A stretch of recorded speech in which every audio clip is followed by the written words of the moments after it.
Hey, what's happening, CSTers? Welcome to the big show here this Monday evening. Glad you're with us. I am Zoobs. Lots to discuss. FC Cincinnati draws 0-0 with DC United on Friday night. We'll talk about that match. We'll also talk about the latest news surrounding FC Cincinnati's newest midfielder, Kamohelo Mokotjo. And, of course, we've got a busy match week ahead. So get in touch with us at Cincy Soccer Talk on Twitter. You can also hit us up via email, feedback@cincinnati-soccertalk.com. Before I introduce my cast of characters for this week, we've got an episode captain. Give it up for William Kiltick. William, thank you so much for supporting the show. To learn more on how you can wear the armband for an episode of Cincinnati Soccer Talk, head on over to cincinnati-soccertalk.com/support. William, we appreciate your support and wear that armband proudly. All right, let's welcome in my tag team partners for this week. Brian Weigel. Brian, did you have a good weekend, buddy?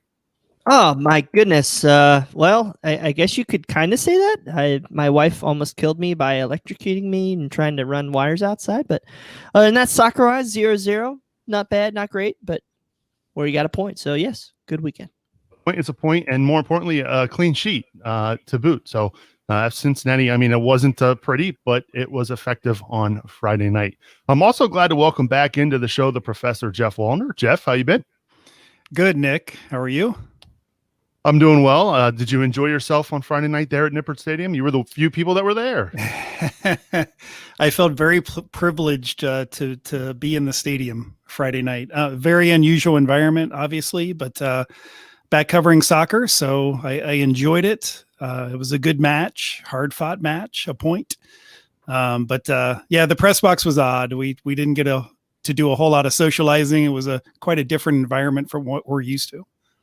Well, I'm really interested to get more thoughts on that as we go throughout the show here tonight, Jeff, because obviously it's a unique situation for everybody, and it was a home opener, and we got to see FC Cincinnati in their blue kits for the first time this year.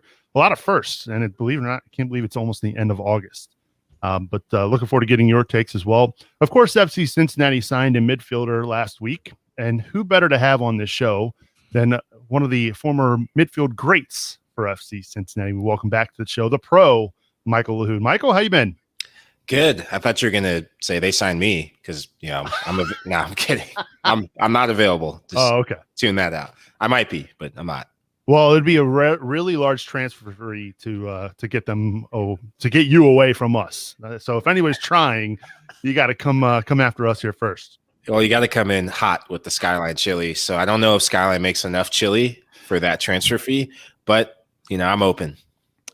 Well, we're glad to have you on the show. First and foremost, before we really get started and dive deep into this match, for those of you listening to the audio podcast, you are missing out badly tonight because Michael Lahoud is sporting a tremendous shirt. Michael, why don't you tell the audience listening in earbuds and AirPods, what is it that you're wearing tonight?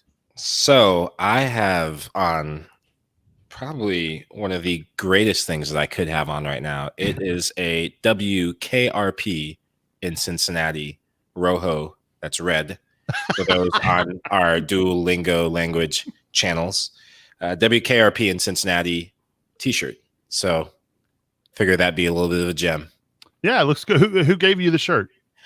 The short of it is my buddy, and I know he's probably listening, Frank. We'll call him Frankie P because no one can ever pronounce his last name. It's like Paza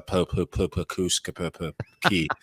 But Frankie P, he listens to the show every week, and I came back from vacation with my girlfriend, and sure enough, he had this shirt waiting for me in schmedium because brother's got to pretend to look swole. Oh, that's fantastic. Well, welcome back to the show. As we like to start off, after matches, we kind of give our best and worst. So I'll start with you, Bri. What was your best and worst from Friday night's match against DC United? I'll tell you what, that this might not be as glaring, but I thought the play of Przemysław Titan is starting to really shine through, and I was doubting his capabilities towards the end of last year, was really nervous about his starting potential at the beginning of the year, and so far so good. I mean, he had a solid performance, a shutout again, And feel pretty happy in our starting goalkeeper going to a tough slate of games ahead. And your worst? My worst? Oh man, I think should be celebrated, but also did fall down to my worst is that it took us until halftime to really turn the screws and make a lot of changes. I mean, yeah, you saw kind of after the 35th minute that things started to change, but we were really trying to put the ball to our wing backs and almost like going right into a trap by DC United, turning the ball over and putting pressure and us not getting up the field. So I think the tactical adjustment after halftime, great, but taking so long to make those changes was probably my worst on the evening. Fair enough. How about you, Jeff? You were there. Your best and worst? As the game went on, I began to appreciate Kendall Waston more and more as the game went on, and he's been playing with a ton of confidence. And if you ask me to credit one guy, which I wouldn't, it takes all 11, not just the back line, to get you a clean sheet. But if you asked me to choose one guy who was responsible for it, it might have been Kendall Waston. I thought he was patient on the ball, ton of clearances, played really well. He's playing with a ton of confidence, and I think he's just been really, really good lately, and he was really good on Friday night. Sharpie marker on the team sheet. And how about your worst? I was really kind of disappointed in Sim DeYoung, and it could have been just one of those nights. He just didn't appear to be really that sharp. He picked up a knock at halftime, and they subbed him off, and his performance was such that when they subbed him off, all of us in the press box kind of immediately assumed it was due to performance. But then they subbed him off and brought in Alan Cruz for the second half, and within the first 10 minutes, Cruz was on the pitch. He kind of started to change the match. Sim DeYoung, and he's a guy that we're really depending on, right, to kind of partner with Jurgen Locadia and really, really be a factor. And he just wasn't. Now, there could have been a multitude of reasons for that, but we'll have to keep an eye on him. All right. How about you, Michael? Best and worst? Best, twofold. Man Crush Monday, Joseph Jean-Claude Van Damme Zhao. Joe Zhao, big player crush on him. Thought he was effective once again. He was, I think maybe just after the 30th minute, he had our first shot, on target or first chance. He really started sparking the attack to life, getting service from out wide and taking players on. Didn't think DC had an answer for him at times with his pace. But the guy that changed the game for me was Alan Cruz. What the professor said was spot on. As soon as he came, you could just feel something shift. He demanded the ball. He wanted the ball in tight spaces, and he almost came good with the goods with an almost assist. But, I stick with what I say. Always looking for my Cruz sighting. Glad we saw him a little bit sooner this time at halftime. I'd prefer to see him maybe starting a game. So hopefully, going to this next match against Chicago, we will have a Cruz sighting, coach, an Alan Cruz sighting. That is his name, legal name. Play the man. How about a worst? Worst, I'm surprised we haven't gotten to it yet, but Deplan, his distribution was off for me this game, especially in the first half. He seemed a bit slow playing out of the back. He seemed a bit disconnected with Kendall. And, I thought because of how disconnected he seemed with the other defenders, I thought his side in particular, he was clearing, balls out, kind of panic clearances and getting it right to DC United players down the middle of the field. DC was able to put FC Cincinnati under a lot of pressure early on with a high line. And it's always difficult when you're trying to play out of the back and one of your defenders just isn't having a good night. But that was a player that I would expect much more from, given his experience. And you want your defenders to be consistent. So look forward to seeing him do better next match. Yeah, I mean, ultimately the match ends 0-0. A replica of the final match of the regular season in 2019. Only FC Cincinnati finishes that match with 11 people on Friday night, which is a positive. So I guess they're +2 in that category. in the end, a 0-0. And again, the defense after a poor showing against Columbus, guys, the defense really starting to, dare I say, gel. I mean, they are starting to look like a pretty formidable group there, Michael. Yeah, I agree. Look, if you're in the first half, if things aren't going your way and you can manage to get out 0-0, that is always a win. That is a sign of a very good team and a team that's growing, actually. And you saw that, you know, I know we're going to get to Chicago and the next opponent, but watching some of the other games, Chicago, Columbus in particular, Columbus was able to do that, you know, to get to the half with a 0. And obviously they got the goal, but your good teams in soccer around the world, and especially in MLS, there's a lot of parity and goals change games. And so to go into half 0-0 and to also ultimately get the 0, that will continue to build the confidence of his defense. At what point, and this is what gets me nervous, and I know we're not there yet. I think there's a couple of personnel changes, but I mean, it really seems like this 5 men hardcore in the back is just really putting a tax on our offense. Like, I mean, I feel bad for Locadia. I feel bad for De Jong. I mean, De Jong had 7 balls played into him, I think, the whole first half. I'm worried that with their core of guys we have in there now in that midfield, while, you know, Stanko and Amaya provide great defensive cover and limits the attack of, you know, all these teams coming in. I mean, hell, look at Portland. At what point do we start turning around and going, you know, playing more offensive and taking more chances and pushing the ball, being more deliberate? Yeah, that's a good point, Brian. And I think Stom kind of touched on it, that, you know, he has in his mind a way he wants to play, but the club isn't there yet. He feels this is the way he needs to approach matches in order to put FC Cincinnati in a position to get results. I think they know that they could have beat Portland, and they know that they could have won Friday night. But as you said about Locadia, when you're only getting 2 or 3 decent chances a match, then and you don't take advantage of the good ones that you get, then, you know, you're not going to win. But, you know, Stom flat out said after Friday's match, he said, look, from where we were to where we are now, we're not losing games, and we're happy with that. And I think he feels like this is the approach he has to now. And we'll talk about him in a little bit, but maybe, you know, Mokotjo kind of changes that. I don't know, but that's my best attempt at that. Don't laugh at me, Brian. Dude, I think it's funny that Brian's laughing, right? I nailed it on, to say Albado. Yeah, I nailed it on radio. Albado. I nailed it on radio the other day and practiced. And tonight, the first time I say it, I botch it. So, you know, it's all right.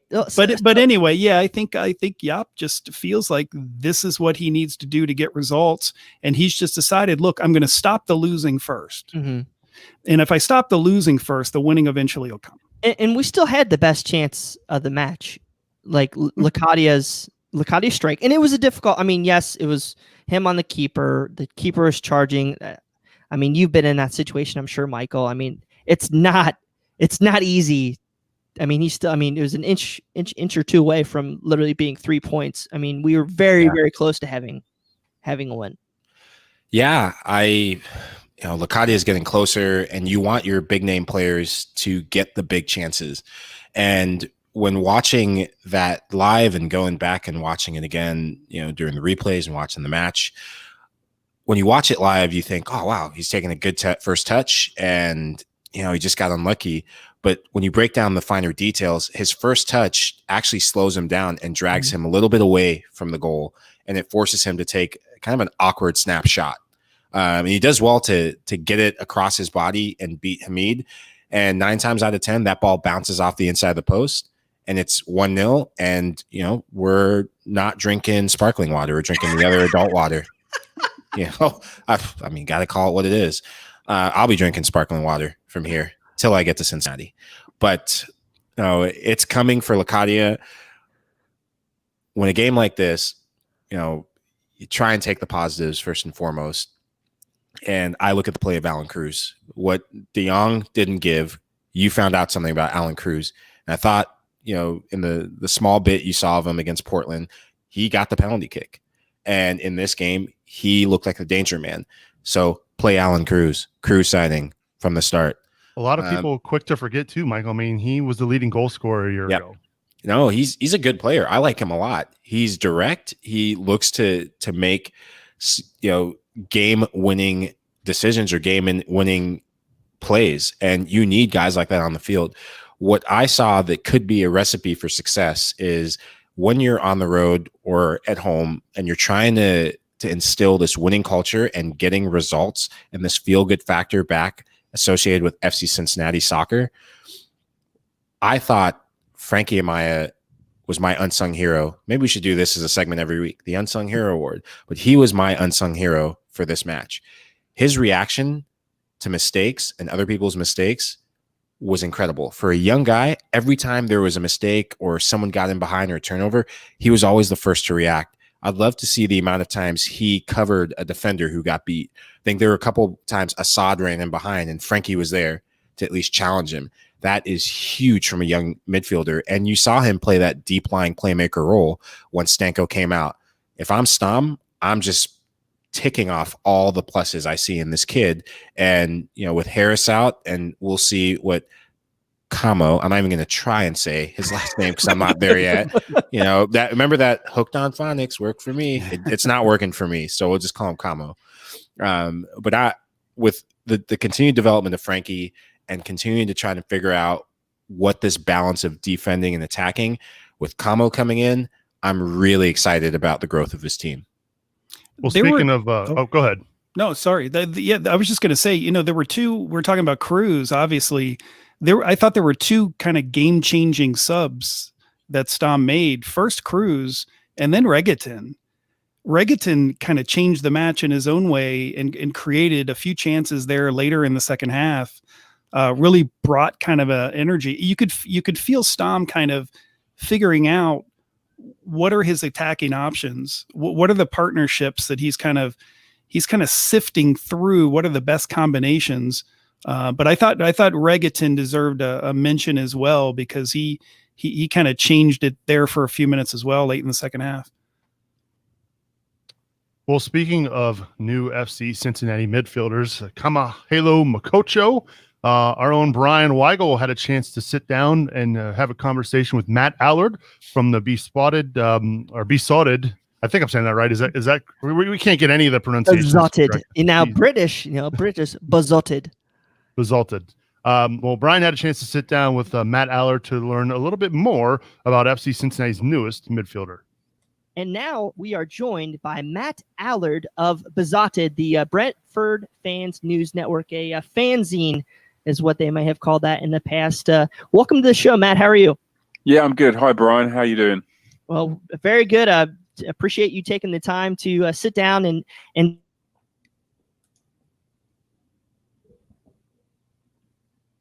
Uh-oh. Sub? It's not playing. Unmute your mic.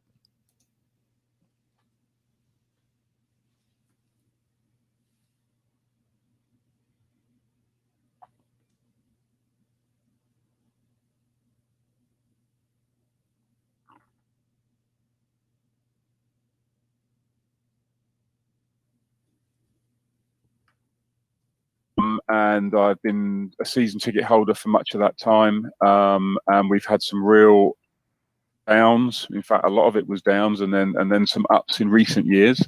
The odd up here and there, but in recent years, we've been on a real sort of upward curve. It's been very exciting to be a Brentford supporter.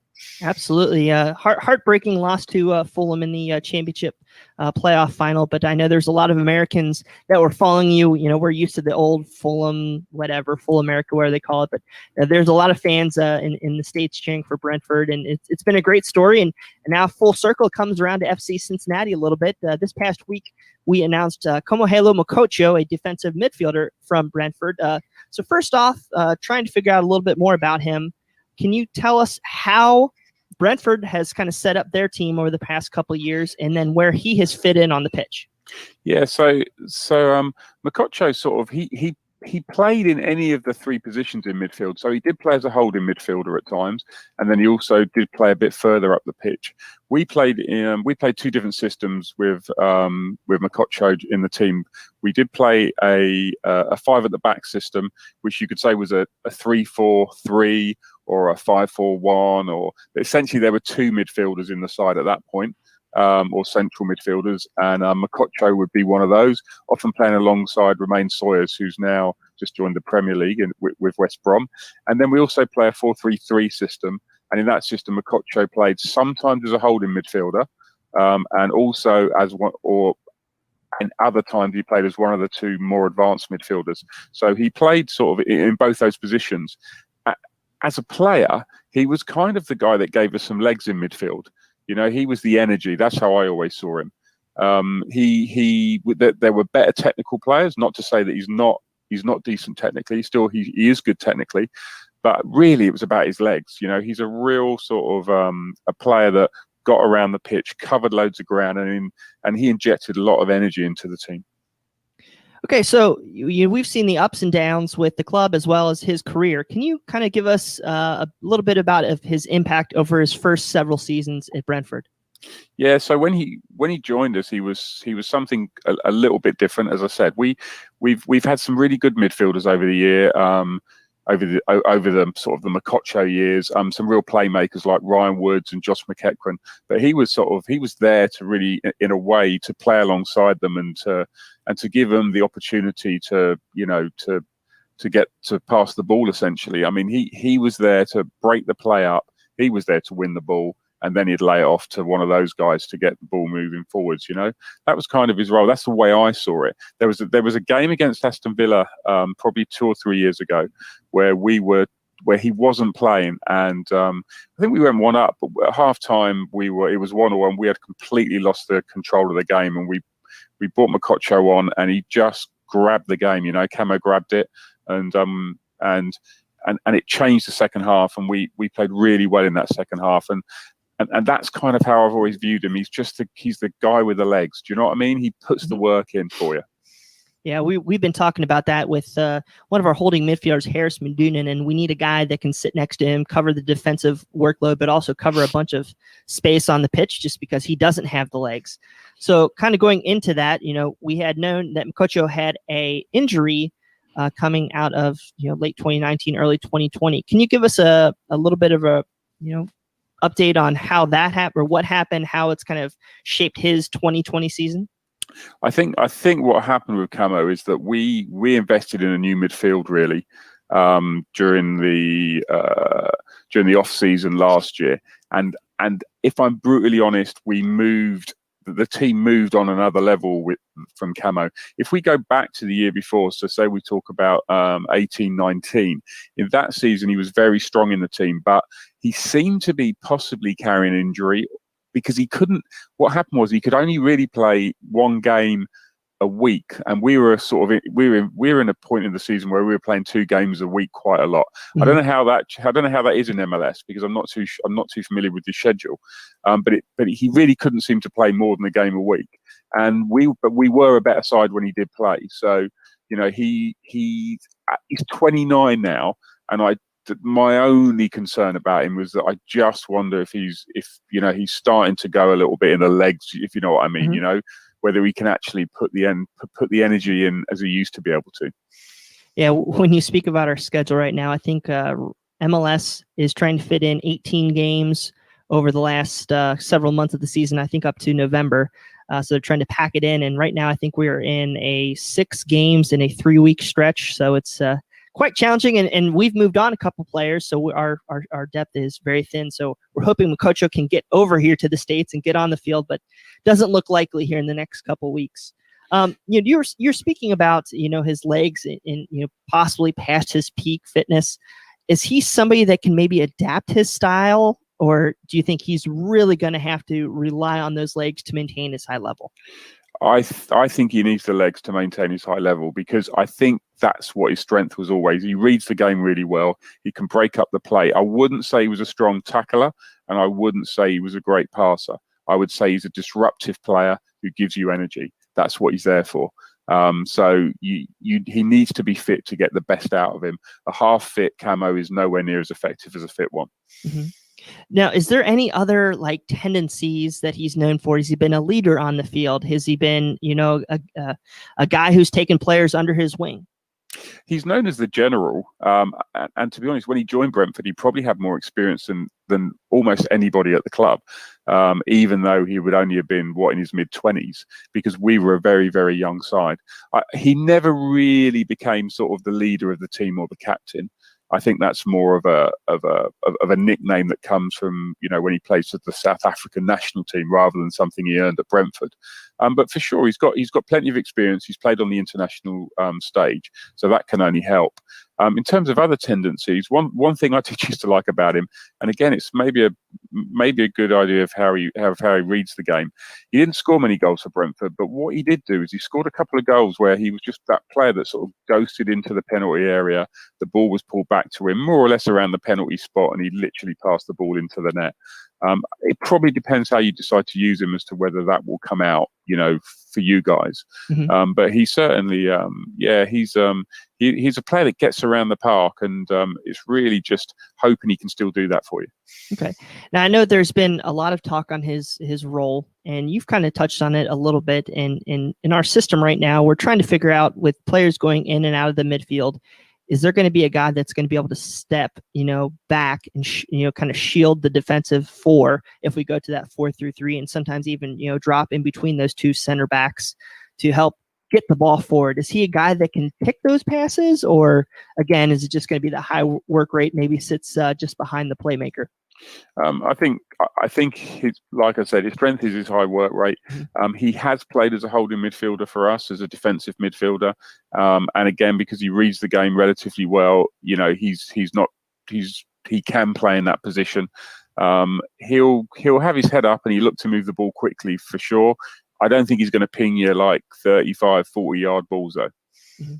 So we've seen several Brentford players make it over to MLS. Mike Grella, who's now on the technical staff of FC Cincinnati, as well as Bradley Wright Phillips.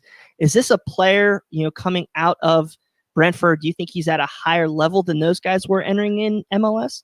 I don't doubt he is, actually. Bradley Wright Phillips played for us when we were in League One, and to be honest, we ended up overlooking him and moving on.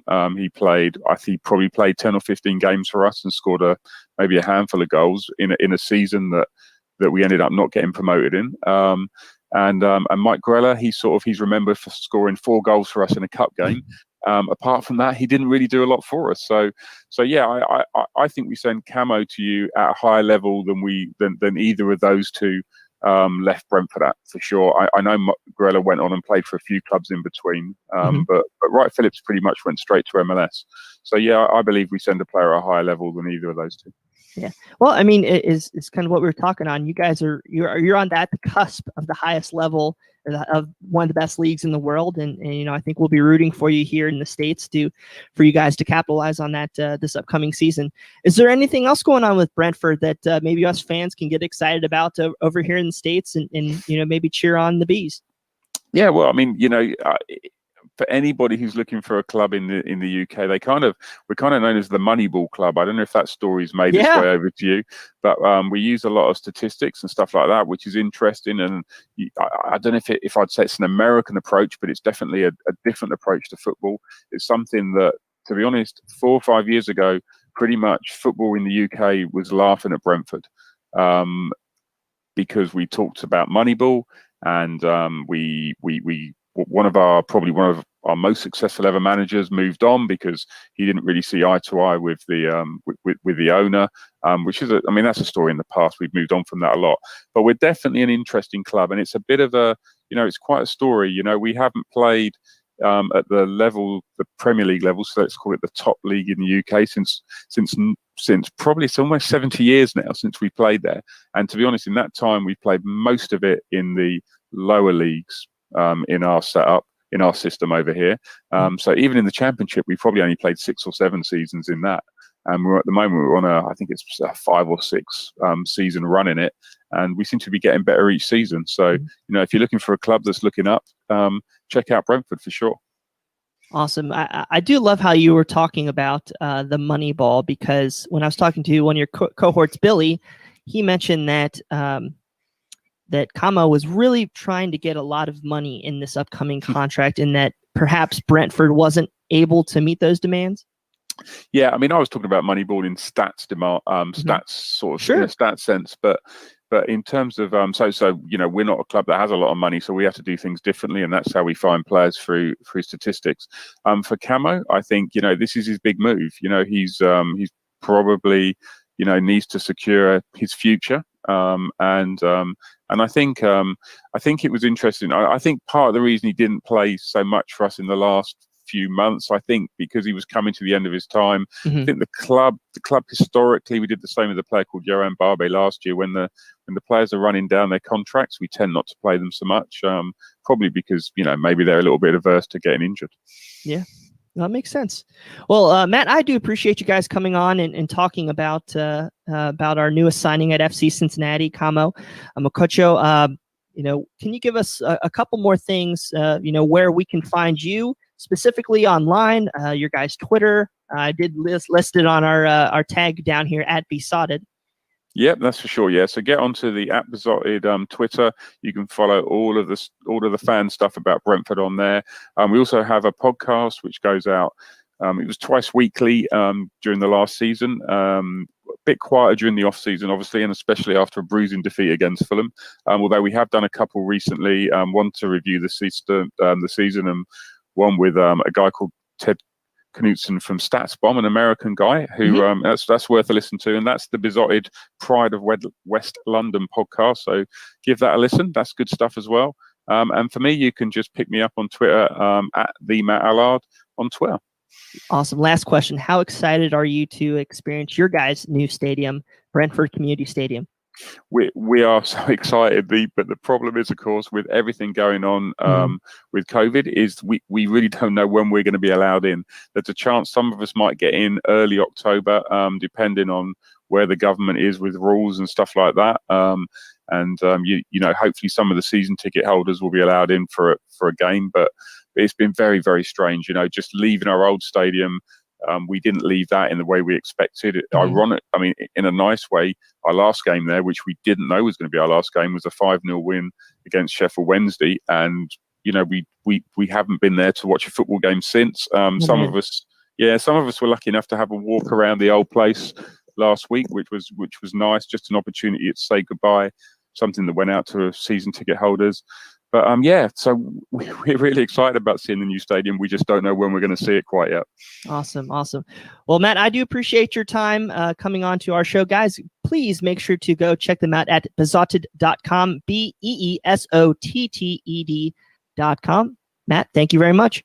Yeah, thank you very much, and good luck for the rest of the season.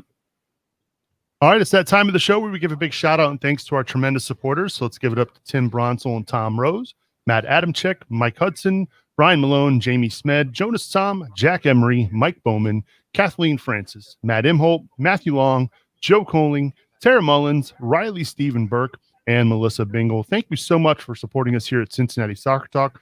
To learn more on how you can support the show, head on over to CincinnatiSoccerTalk.com/support. The great stuff there from Bri. Really good interview there with Matt.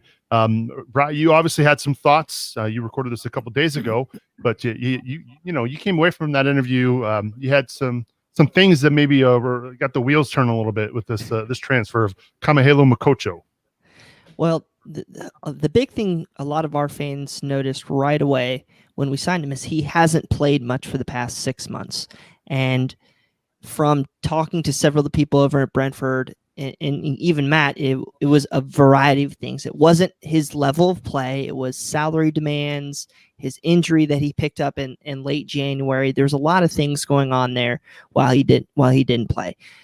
At the end of the day, this has the chance to kind of be that last building block piece for FC Cincinnati over the next couple of years to allow us to play the way we want to and to provide another option in that midfield to really to start taking the game towards other people.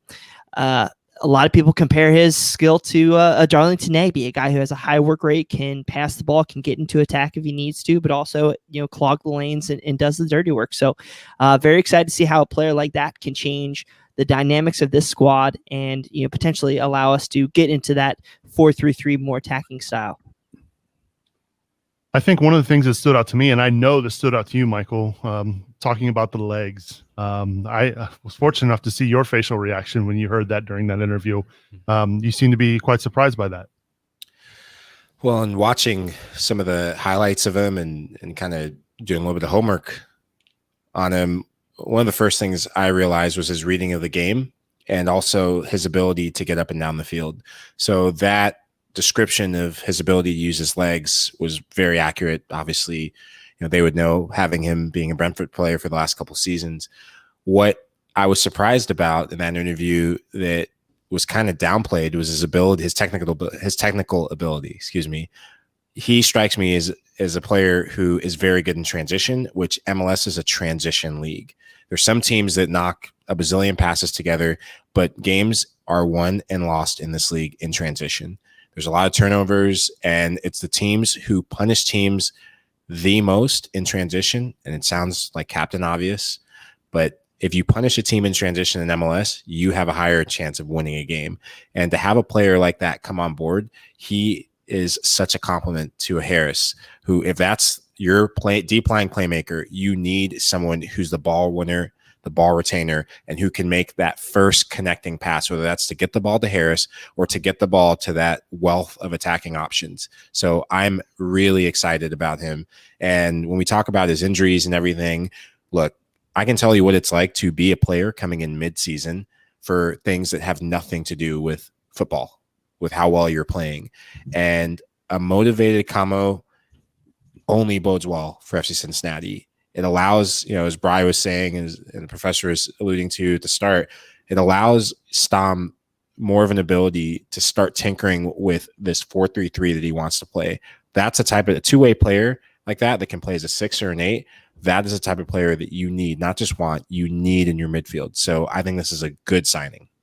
Jeff, your thoughts? I'm sure you've seen the highlight videos. I imagine you're quite excited about this move. I am, and I think Jaap Stam is as well. On our Zoom call on Sunday, I asked him about what he knew about this player, and the first thing that he said was how intelligent he was. Obviously, he's a veteran player at 29, but he has a great football sense about him, and that was the first thing that Stem talked about.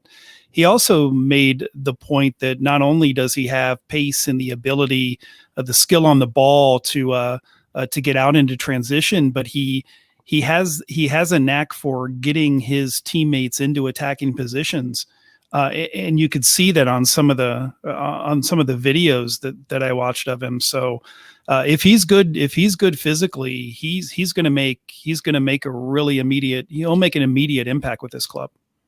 No, I don't want to. I was saying I don't want to give Coach too big of a head here, but like 3 or 4 weeks ago, he wrote an article on Cincinnati Soccer Talk about how the important position that needs to be nailed down is the 6th position. Michael, kind of elaborate on why that was for this particular group of players for FCC. Well, for this particular group, in that 6th position, you have a lot of similar players, but one of the biggest things that's missing from the midfield, and especially in that engine room, and look, the 6, depending on how you want to play, you can have a deep lying playmaker, which is more of your Harris, but in that midfield, it is called the engine room. And when you have an engine room, you need someone that is dynamic and has the legs. A thing that I like from Kamo is his ability to get in the box late as well. And that's something that was touched on a little bit in that interview. But look, if we're going to be playing to start off the 5 in the back, 3 in the midfield, we're going to need someone who is willing, because they have the legs and they have the commitment and the capacity to make that extra run in the box. Because that could be the difference between a 0-0 game like the one we saw Friday and a 1-0 game where we're not just depending on balls into Locadia or a ball into De Jong or Cruz coming up, you have an added dynamic from the midfield and a deep runner. So I love that added facet to his game more than anything. And I think too, when we and look, to be fair, this formation is relatively new to us here in Cincy, right? We haven't really seen it deployed a whole lot in our 5 years of existence. So the fact that we've got 5 on the back line, I think we might have only done it one other time. It might have been against the Fire in the Open Cup game a couple years ago. Miami FC. Yeah, that's right. You're right. Oh, that's right. Miami FC. Oh, I remember yeah, you have guys. some experience in that I felt De Jong or Sim DeWitt. He's the cousin of the De Jong family. But I remember I felt like Sim De Jong was DeWitt. I'm speaking Dutch. But Sim was standing there like Gandalf from Lord of the Rings with a staff saying, "You shall not pass." So I remember the 5 in the back well. It was effective that night. Maybe not for your squad, but No. it was effective that night. But I know there's been talk of the 4-3-3. And obviously bringing in somebody who can play that 6 is going to allow maybe Yap won't feel like he has to play 5 at the back, Bri. I mean, I think this is going to give them some more. The important word is flexibility here. Yeah, I think the goal is to be able to win balls in the midfield, keep possession, and to what Michael said, get the ball forward quickly. We got to move the ball quickly. I mean, we when talking with Coach during the watch along on Friday night, one of the things that he was looking out for is how fast we get that ball moving forward. And the first half, I mean, we took forever, kicked the ball around, passed it to the wings. Second half, Cruz got in there with what do you call it, the half turn? How do I say it? It basically transitions the ball fast.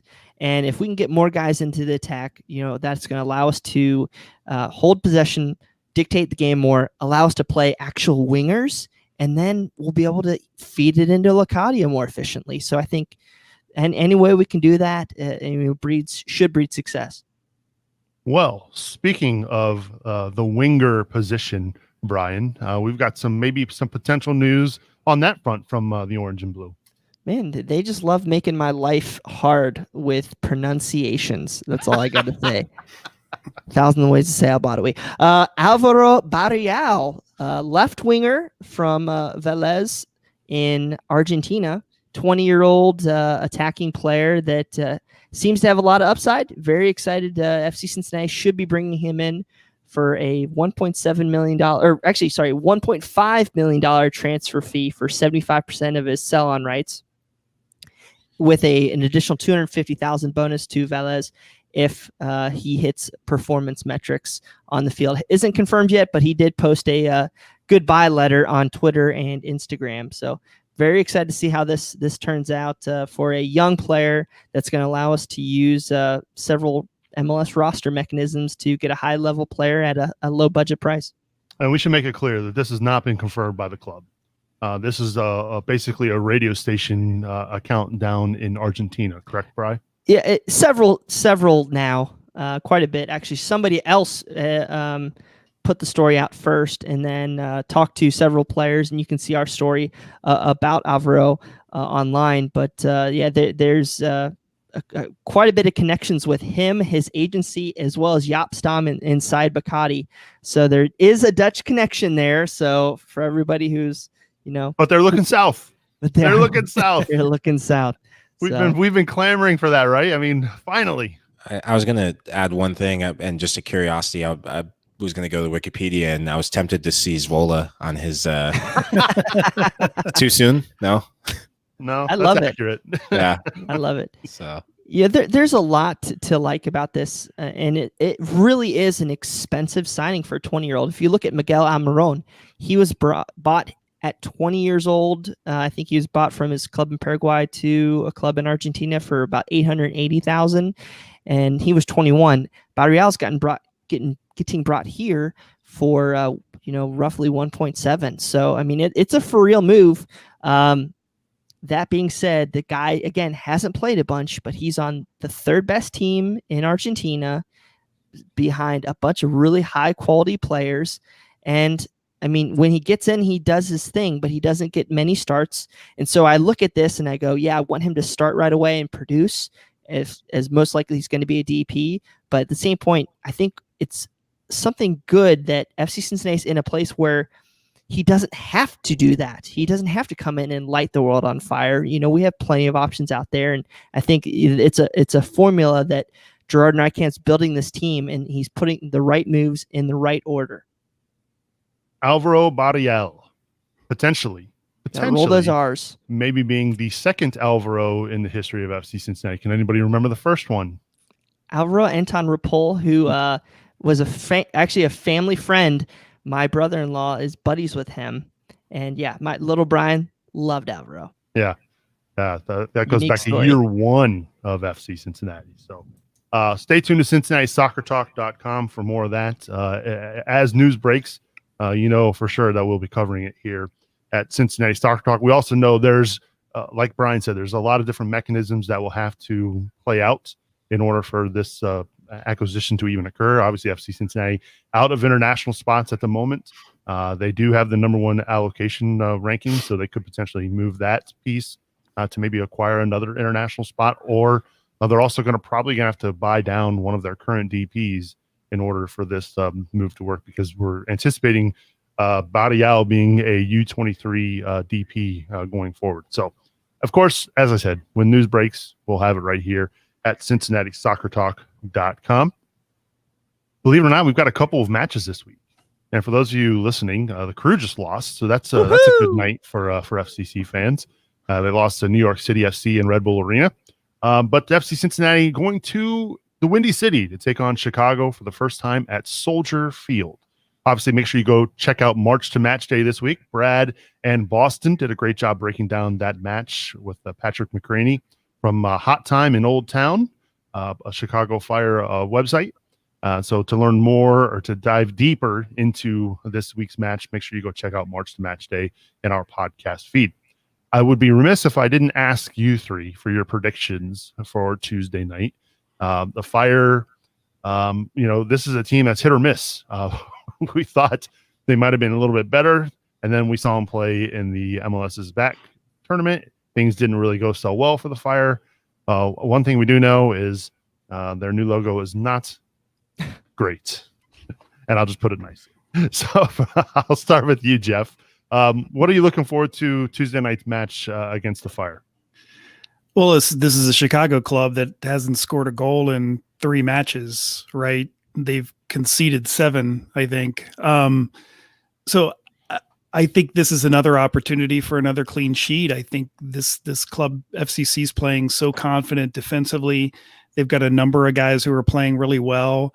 One of the guys that I was going to mention in the best or worst segment was Andrew Gootman, but I feel like I'm getting a little redundant with Gootman. Gootman is my is to me like Zhao is to Michael. To Michael. Man. Well, but I know Michael likes Gootman as well, so I spoke very highly of him. But Gootman's been playing really well, and he's going to be really motivated to play in Soldier Field, where he watched so many games as a kid in Chicago. So I expect him to come out and have a good match. My prediction is I think this will be a very similar match to Friday night, but I think FC Cincinnati gets the goal. They'll get only a few opportunities, but I think they'll take advantage of one and they'll win 1-0. All right. Just going for a 1-0. How about you, Michael? Ooh, I'll see your 1, and I'm going doble. I'm going 2-0. FC Cincinnati. Wow. Watching Chicago's game against Columbus. So, this is why they call you the professor. You are spot on with everything that you said. Definitely got to hit up the more cowbell, please. Joe Zhao.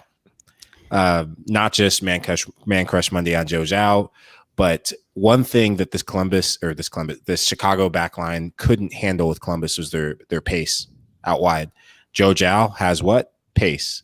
And you saw it in, Chicago was actually in this game up until the 80th minute, creating chances on the counter. But one thing Chicago is not as good at, or is having difficulties with, is when a team counter presses their counter. So they throw a lot of numbers forward. In this game, in the previous game, they played more of a 5-4-1. So they play a 5-man back line as well. And without CJ Sapong, who they were missing in Columbus, we'll see how fit and healthy or what was going on there if he shows up.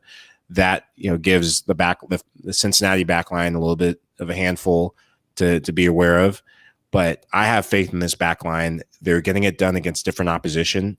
And Joe Jal and Lacadia, those are going to be two big difference makers for this game. I think Jal coming from deep, his ability to get past his marker on the flank, and Lacadia, man, I think he's going to switch out the Nike boots he's been wearing the last 2 games, and it's time. It's time, my brother. It's time. I believe in you, and he's going to get the job done in front of goal. And, this might be a match where we, like I said, I think Yap's going to listen to the show tonight, and we have a crew sighting from minute 0. So, Yap, you blocked me. I think if you look right here, Yap blocked me on WhatsApp. I think he unblocked me just now. That's why my thing. So, Coach, I believe in you too, and we just want to see Alan Cruz from the start. So, I think 2-0, the good guys coming back home from the Windy City with the dub. I think, too, the fact that maybe Alan Cruz or maybe Frankie Amaya, can score a screamer like Darlington Nagby did against Chicago this weekend. Moly. What a goal that was. But what are your thoughts? I mean, do you think, is this a must 3 points for FCC? I don't think we're a must 3 points. I think definitely getting out of Chicago with 1 point would be wonderful. I hate looking at the intangibles, but having to fly up to Chicago that morning of, get on the pitch, I mean, that's a challenge for a lot of people. So I don't know how comfortable we're going to be, especially with so many new guys that aren't necessarily used to that coming in Major League Soccer. And again, Chicago's a team, if you look at their game versus Vancouver, who plays a similar style that we do, 5 guys, behind the ball, they were still able to get a lot of chances. Did they capitalize on those chances? No. Chicago game, I think, skews a lot of things the Columbus game skews a lot of things because, Columbus is Columbus, but there's a lot of talent on that team. And I think they can really put a hurting on FC Cincinnati if they can control that midfield. Jordy Mahalik, we'll see what he can do. And, if they put us on the back foot, press us a little bit, I think it's going to be a real challenge. So I think best case, I'm looking at 1-1. Wow, you're going for a draw? All right. I think this is, this is the chance for, I agree with Michael about Jurgen, hopefully getting the scoring boots back on. Because, this is the big money-making striker. His job is to be putting the ball back in the net. And I want him to be playing with some confidence, right? I think I even said this last week on the show. I'm curious to see how he was going to react to, missing the penalty and missing the sitter against Portland. Now, at least he was there and had an opportunity to score. Yes, it didn't go in, but I'm hoping to see that, he's due for something, right? He's due. So I'm going to top all you. I'm going 3-0. FCC because I think everybody's expecting FCC to just sit back. And maybe Yop does something crazy and they go out and go attack minded, especially knowing they've got the crew coming up.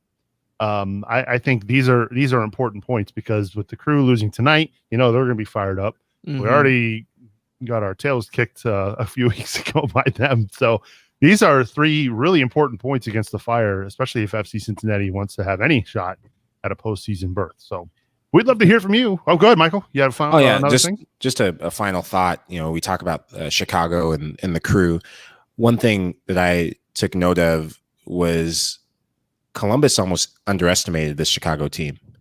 In probably the first 60 minutes, Columbus had the goal and then the penalty, but nothing else. And, the goal came from Chicago falling asleep. So this Chicago team can hurt you, and they're also a team that switches off when chances aren't going their way. So FC Cincinnati, this game plays right into the tactical setup of FC Cincinnati of weathering the storm early on and getting Chicago frustrated because of them losing 3-0. I played with Rafael Vicky as a teammate at Goats USA, also known as Chivas. Yeah. A little trivia for you. Yeah. And Rafa is a motivator. He is good when things aren't good. He is very good at getting people inspired. So look for Chicago to come like bats out of hell to start this match, but frustrating them as the match goes on. It's going to open up gaps, and a guy that they can actually exploit is their captain, Calvo. He sometimes gets lazy in transition. So if I'm Lacadia and my main man, Joe Jal, just hang out, just hang out at the crib with Calvo, just waiting there on his shoulder, because he will give you goals. He's a good player going forward. He's good on the ball, but I'm looking forward to them taking advantage of a space that Chicago leaves in transition. And that's all. All right. Good stuff there, Michael. Appreciate that. We want to hear from you, though. What are your thoughts on this upcoming match or anything related to FC Cincinnati? Hit us up at feedback@cincinnatissoccertalk.com. We're giving Brian the week off for the match watch along this week. So I'm going to be hosting it Tuesday night. Right. You're right. We are giving Brian Tuesday night off. He's done a lot of these watch alongs over the last few weeks. Brian, thank you so much for doing those. They've been a lot of fun and a great addition to what we are putting out at CST. So make sure you join us. We'll be live on Facebook, YouTube, and Twitter tomorrow night throughout the match. It should be a lot of fun. Chime in, watch the match with us, and hopefully you'll see me jumping up and down like a madman 3 or 4 times against the Fire. All right, it's time now for a new segment on the show called Mic Drop with Mike LaHood. We got to get like a sound effect, like some sort of audio bumper for this, right? Like maybe the sound of a mic drop. I'm thinking on the fly here, folks. But the reason why we're doing this segment here is one thing in my short time of working with Michael is very apparent to me is he is a tremendous storyteller, and he's got a lot of them. And I know there's one story in particular everybody wants to know about. We'll get to that another time.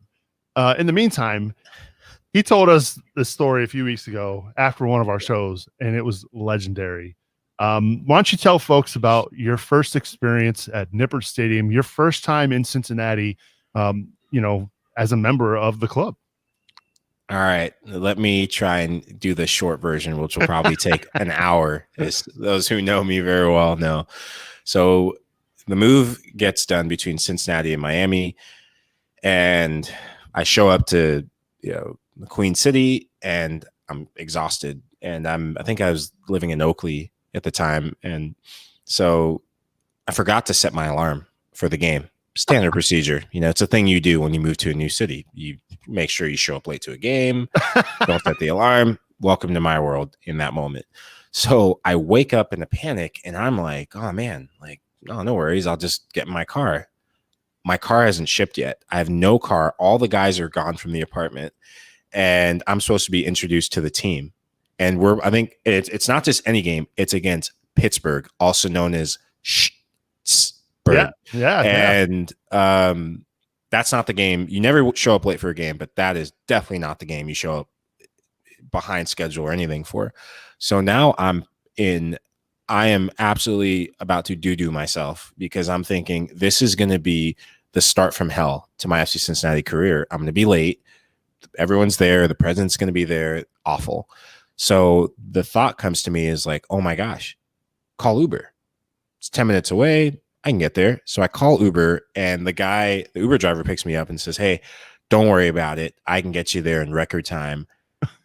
I'll take you a back way. So I'm thinking, man, Cincinnati, like what? Everyone in the middle of the country is so nice. Like Midwest is awesome. He takes me to the worst back way possible. He drops me off and he says, hey, great. Enjoy the game. I get out and I'm clear across campus away from the stadium. I have no clue what's going on. So when I get out, I look around trying to get my bearings, and I see a bunch of people from the Bailey, and I didn't know about the march to the stadium. So I see a couple of people from the Bailey like having a couple of beers and looking at me, like looking at their phones, looking back at me like, who the hell is that guy? Is that the guy? And I heard someone say, is that the guy we got?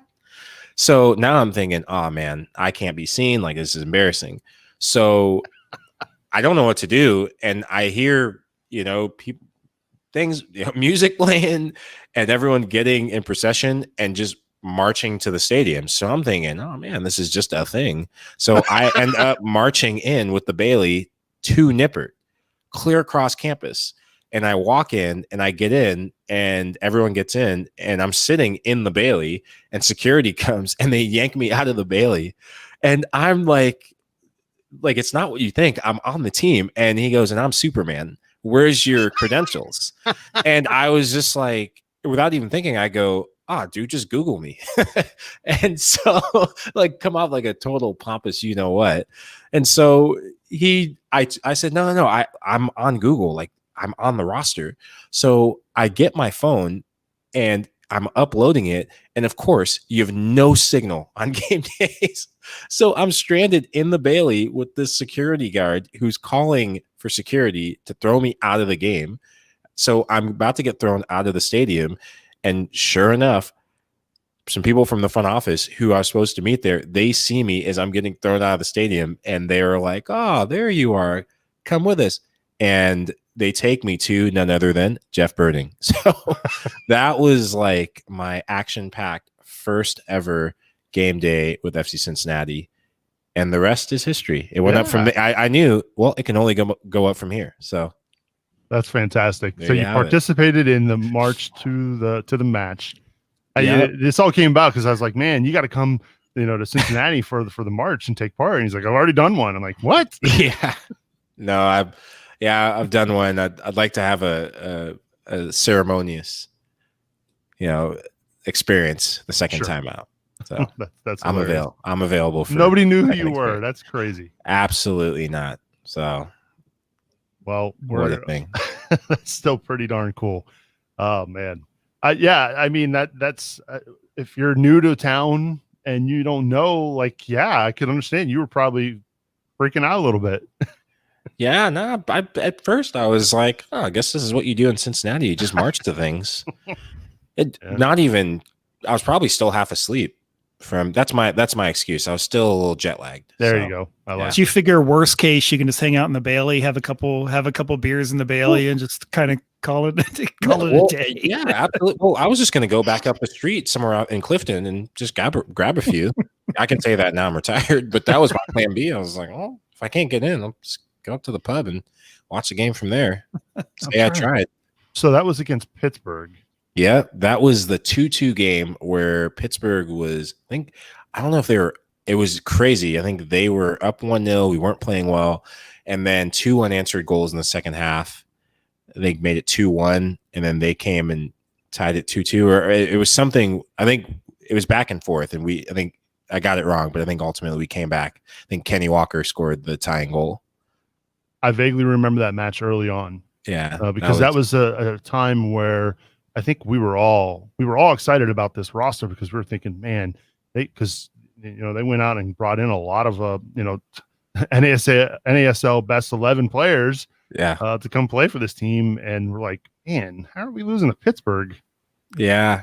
Well, when we're talking about building a roster and building this roster, it's hard when you think you can just go and get talent and put it all together. And if you build it, if you get them, they will come, or if you build it, they will come. But the one thing that ended up being a turning point for us was losing against Louisville. And that pressure that we'd been putting on ourselves of, we have so much talent, we can't lose a game. Just because you have the talent does not mean that you're invincible. Hopefully the Lakers point that true, but that's a different podcast. There's a humility that comes with saying, you know what, I'm not going to be the star. And what is my role in this team? And I think that was something that was a benefit to me coming in later, to see so much pressure that everyone was going through and the focus being on, am I going to make the MLS team? And from my standpoint, it was, well, if you're going to make the MLS team or not, the road goes through 2018 and we have to perform. And regardless, why don't we just win a championship and let the rest take care of itself? And winning usually sorts things out. Sure, absolutely. So that was my focus from day one. It was just really focusing on the team and what could I do and what could I bring differently that was more of a unifying presence rather than splitting and saying, well, I'm going to compare myself to Richie or the guys I'm competing with. It was like, well, if a team wins, we all win. And that was a big marker for me, experiencing that. Well, you kind of teased probably one of your next stories coming up here in a couple of episodes. That story about the MLS roster selections for the 2019 season. That's what you call a cliffhanger there, folks. That should be an interesting one. No doubt about that. And we'll tease that for the Cincinnati Soccer Talk after dark. I was just gonna say we better all have some drinks handy for that one. Good stuff. Do you like Mic Drop with Mike LaHood? Yes. Let us know. Feedback. I told you he's a great storyteller. Feedback at CincinnatiSoccerTalk.com. Before we wrap things up here, just a reminder, you can rate and review our show on iTunes. Make sure you head on over to CincinnatiSoccerTalk.com/Apple Podcasts to leave a rating and review. That certainly helps make our show a little bit more discoverable in the Apple Podcast world of soccer podcasts. So if you have a chance, please go do that. And make sure you get subscribed. When you subscribe to the podcast, you automatically get the episodes downloaded to your device. So while you're subscribing to CST, go get subscribed to Talking Tactics with Coach Goff. Coach does a great job this week of breaking down the DC United match. And, I'll tell you what, that show is quickly becoming a lot of people's favorite show, and for good reason. So make sure you go check those out as well. All right, let's wrap things up here. I will start with Bri. Bri, thanks for being on the show, buddy. Final thoughts as we get out of here? Just excited. There's been a lot of people that have gone out and, critiqued Jeff Birding's performances as the president and general manager of this club over the past 18 months. But I think he needs credit because he brought in Gerard Nijkamp and he made the change when the change needs to be made. And in doing so, he allowed a guy to come in and just revolutionize an organization and put together a philosophy. And I've tried to stay as neutral as possible on this, but this guy's done a heck of a job rebuilding this roster in a quick amount of time. I think he's at least a half season ahead of where I thought we'd be. So very excited to see how this roster is taking shape. I know we're going to take our lumps. I think having a reasonable expectation for Barreal, if we got him, as well as Mokotjo, how fast they get on the field. That's what worries me. I think they're going to take some time because, Mokotjo hasn't played in 6 months. He needs to regain his fitness. Barreal has never played like 90 minutes. I mean, maybe once or twice in his career. So it's going to take time. These are still 2021 moves, in my opinion, but I love how we're going to be able to integrate these guys over the last, 12 to 14 matches, and I'm excited to see how it takes shape. Enjoy your night off tomorrow, Bri. Have a cold one for me, all right? I will have several on that patio watching the TV outside. Finally get to crack that open. Nice. Can't wait. Appreciate you being on the show, buddy. Thanks, pal. All right, the other professor, Jeff Wallner. Final thoughts this Monday evening? Well, I kind of mentioned this on Twitter Friday night after the match, but going into that match on Friday, I was kind of focused on Jurgen Locadia, and you kind of touched on it, Nick, a little bit, just to kind of see how does he respond after that miss against Portland, and obviously if he scores the big goal, that's a story, and if he misses another chance, that's a story, right? And I found myself when he had the miss in the 84th minute, my initial response was, well, it's another Locadia miss. It's another missed opportunity for Locadia and FC Cincinnati. And that was kind of my approach going in. And as I sat down to write after interviews, it kind of dawned on me where I was sitting. And I was sitting at Nippert Stadium, and I'm covering FC Cincinnati. I'm covering a team that allowed 75 goals last year, had a MLS just historically bad defense. And this was their third clean sheet in 4 matches. And I kind of took a step back and thought, really the story wasn't that they missed an opportunity to win and Locadia missed an opportunity to score a winner. It was the fact that FC Cincinnati, all of a sudden, match after match, is having an opportunity to win. And that was the story. So I kind of caught myself from going, kind of taking a negative approach, because that would have been completely unfair. And I was glad that Jaap Stam after the game made the comment that he said, from where we were to where we are now, we're not losing games and we're happy. And so it kind of changed my approach, but it was kind of interesting because I kind of was going that direction. And then I kind of realized where I was and realized that really the story is that all of a sudden FC Cincinnati is doing what we all hoped they would eventually do last year. And that's just be competitive and have a chance to win. And hopefully they keep that up. I like it. I like the glass half full outlook there, Jeff. I think that's very refreshing, right? Especially after the year we had a year ago. You're right. It's great to see this team in matches. You can't say that very much last year. So, but appreciate you being on the show and your fine work this weekend. Thank you.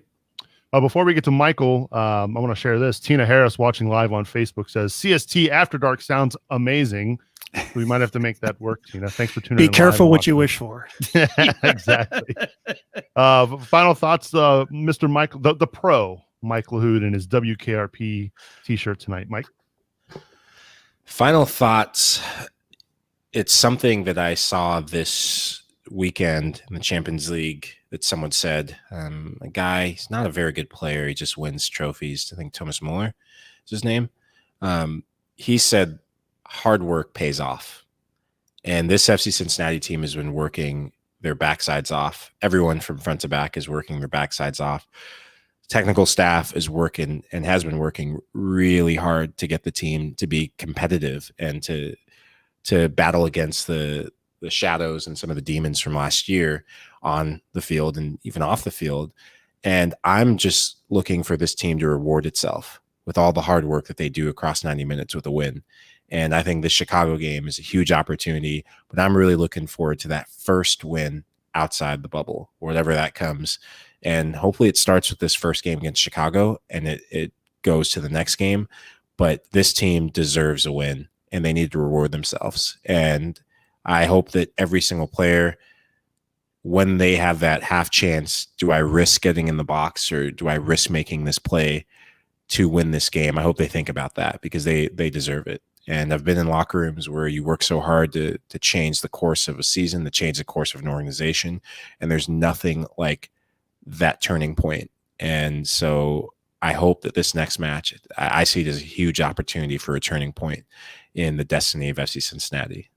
Man, all kinds of positivity tonight. I love it. I appreciate you being on the show, Mike. Really do.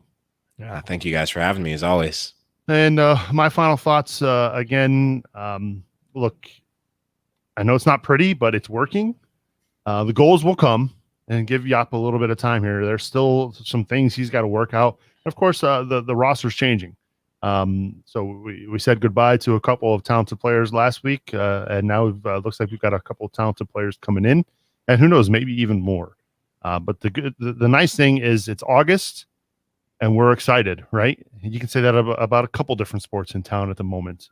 Maybe not so with the Reds, but that's another topic for another day.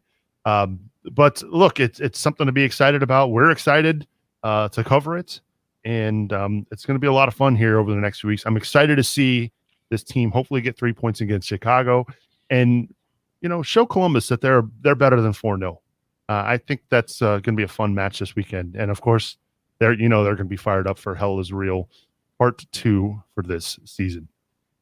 All right, that's going to do it for this episode of Cincinnati Soccer Talk. Our thanks to Matt Allard from Bezoded, covering Kamohelo Mokotjo and Brentford. And, of course, my thanks to Brian Weigel, Jeff Wallner, and Mike LaHood. I'm Subs, reminding you to watch your tackles, and we will see you all next week.